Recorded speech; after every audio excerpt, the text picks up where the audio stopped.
Hello friends, आज हम लोग देखेंगे भारतीय संविधान के उद्देश्य का तथा प्रस्तावना, जिसको प्रस्तावना को देखेंगे। नेहरू द्वारा प्रस्तुत उद्देश्य संकल्प में जो आदर्श प्रस्तुत किया गया उन्हें ही संविधान के उद्देश्य का प्रियम्बल भी कहते हैं, शामिल कर लिया गया। संविधान के 42वें संशोधन 1976 ईस्वी में यह संशोधित किया गया। यह उद्देश्य का निम्न प्रकार का है। तो देखते हैं प्रियम्बल में क्या लिखा हुआ है। उद्देश्य का में प्रस्तावना में तो देखेंगे हम, भारत के लोग भारत को एक संपूर्ण प्रभुत्व संपन्न समाजवादी धर्मनिरपेक्ष लोकतंत्रात्मक गणराज्य बनाने के लिए तथा उसके समस्त नागरिकों को सामाजिक आर्थिक राजनीतिक न्याय विचार अभिव्यक्त विश्वास धर्म उपासना की स्वतंत्रता प्रतिष्ठा और अवसर की समान समता प्राप्त करने के लिए तथा उन सब के व्यक्ति की गरिमा राष्ट्र की एकता अखंडता सुनिश्चित करने वाली बंधुता बढ़ाने के लिए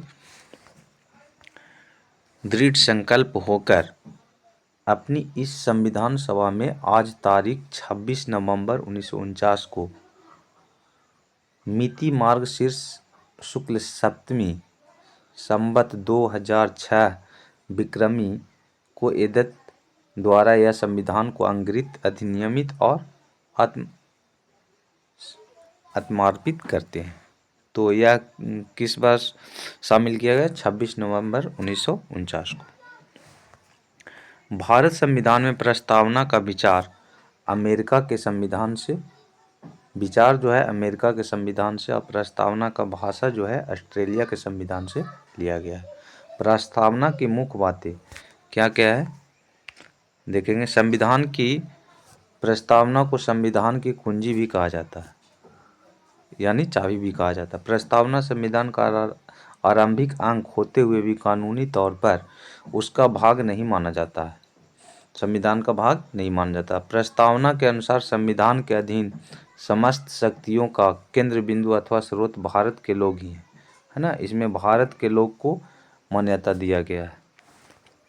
प्रस्तावना में लिखित शब्द यथा हम भारत के लोग इस संविधान को अंगीकृत अधिनियमित और आत्मार्पित करते हैं, भारतीय लोगों को सर्वोच्च संप्रभुता का उद्घोष करते हैं। मतलब हम भारत के लोग यानी भारत के पूरे जनता इसमें सर्वोपरि माना गया। प्रस्तावना को न्याय में परिवर्तित नहीं किया जा सकता।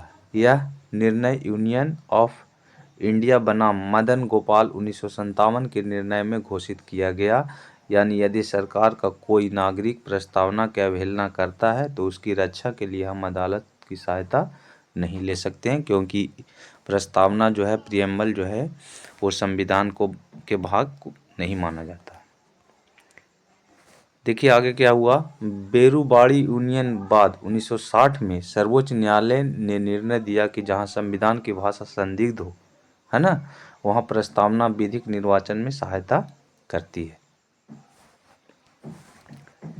बेरूबाड़ी बाद में क्या कहा, बाद में ही सर्वोच्च न्यायालय ने प्रस्तावना को संविधान का अंग नहीं माना, है ना। इसलिए विधायिका प्रस्तावना में संशोधन नहीं कर सकता है क्योंकि उसका अंग नहीं है। परंतु सर्वोच्च न्यायालय के केशवानंद भारती बनाम केरल राज्य बाद 1973 ईस्वी में कहा कि प्रस्तावना संविधान का अंग है ना। 1973 में केरल राज्य बाद में कहा कि प्रस्तावना जो है संविधान का अंग है, इसलिए विधायिका संसद उसमें संशोधन कर सकती है।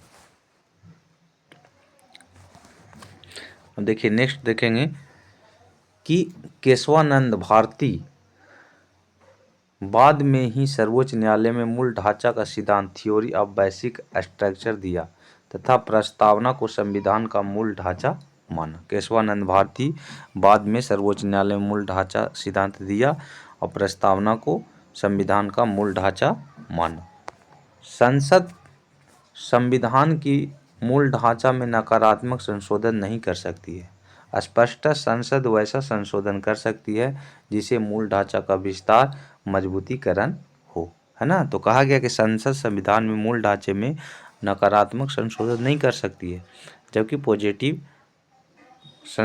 वो संशोधन कर सकती है जिसे विस्तार में मजबूतीकरण मिले।